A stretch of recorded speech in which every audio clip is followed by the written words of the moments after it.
নবীর সাহাবায়ে کرام আল্লাহর পয়গম্বরের জন্য জীবন উৎসর্গ করে দিয়েছেন, জীবন দিয়ে দিয়েছেন।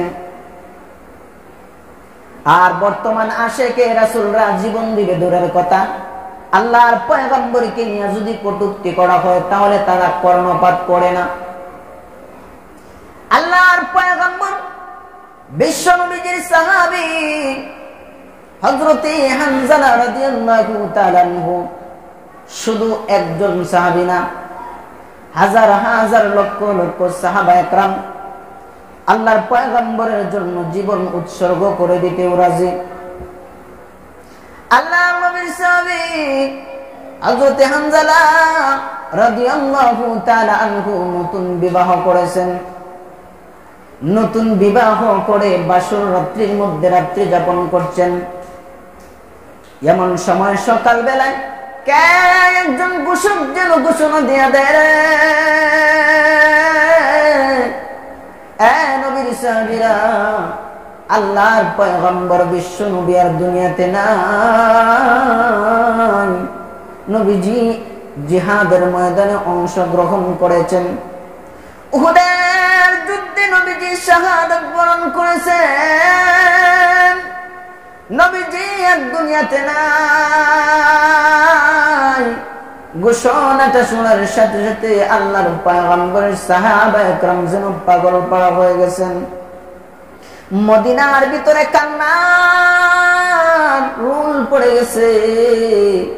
আল্লাহর পয়গম্বর বিশ্ব নবী দুনিয়ার জমিন থেকে বিদায় হয়ে গেছেন। আরে কার জন্য আর বেঁচে থাকবো, কার জন্য যুদ্ধ করব? যুদ্ধের ময়দানটা একটা রণক্ষেত্রে পরিণত হয়ে গেছে। আল্লাহর পয়গম্বরের সাহাবায়ে کرام হতভম্ব হয়ে গেছেন। আরে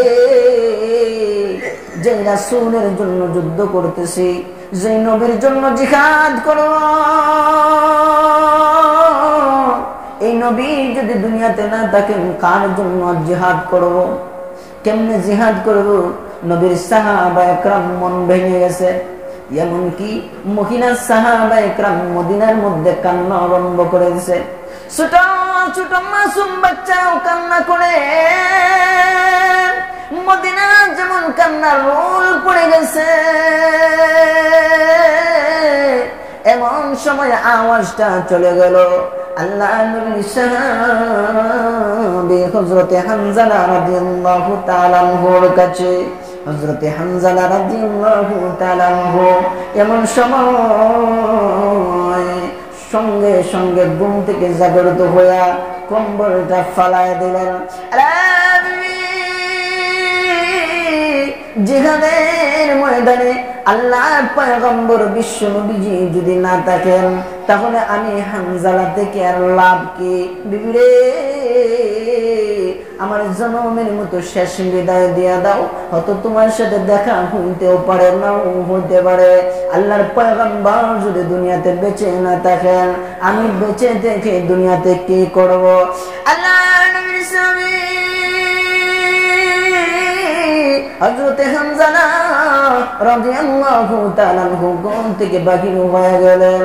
এমনিতেই বিবি ডাক দিয়ে বলে, স্বামী আমার, আপনার উপরে গোসল ফরজ হয়ে গেছে, আপনি ফরজ গোসল করে পরে জিহাদের ময়দানে যান। বিবি রে, আমি কার জন্য গোসল করব? আরে কার জন্য গোসল করব রে বিবি? আল্লাহর পয়গম্বর যদি দুনিয়াতে নাই থাকেন তাহলে আমি গোসল করে কি করব?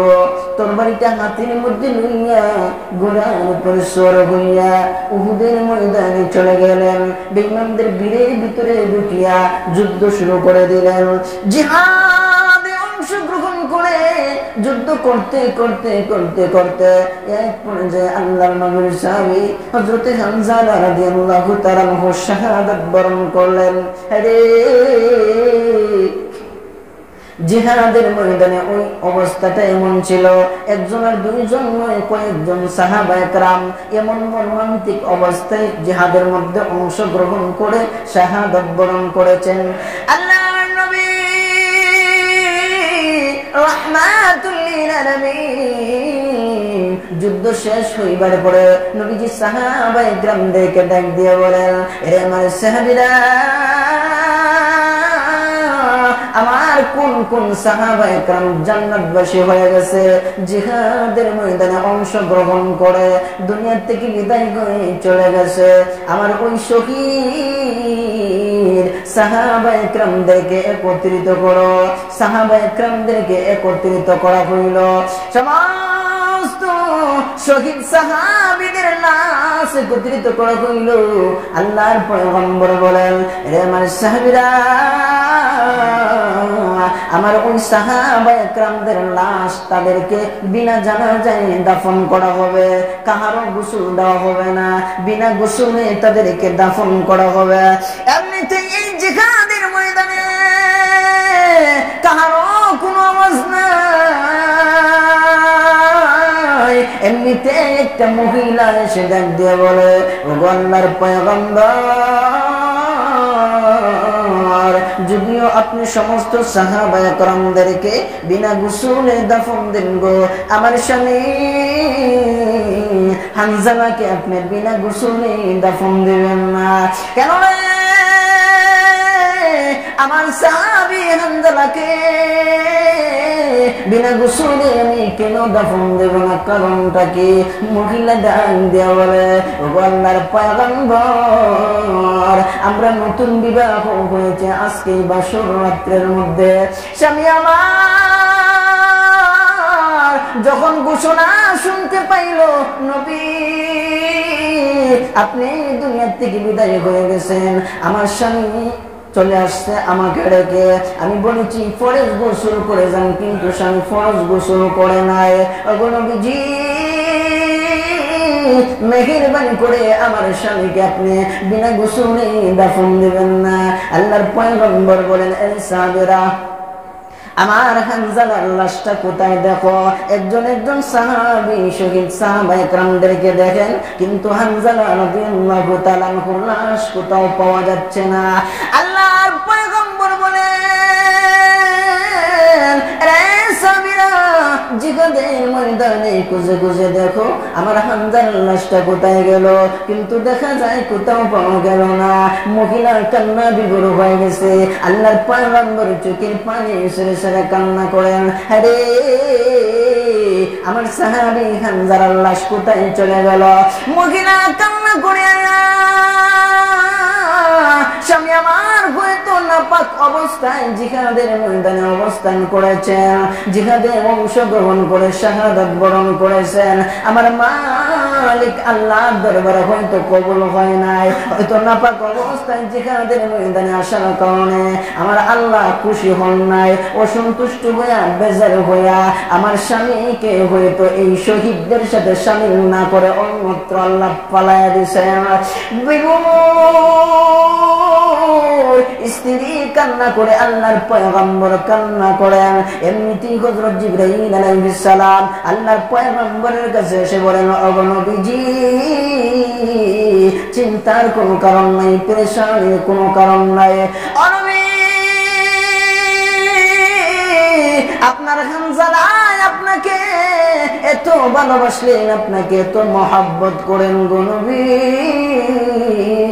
ফরজ গোসল পরিত্যাগ করে আপনি রাসূলের জন্য জিহাদের ময়দানে অবস্থান করেছেন। আল্লাহর দ্বীন আল্লাহর জমিনে প্রতিষ্ঠিত করবার জন্য জিহাদে অংশগ্রহণ করেছেন। ওগো নবী,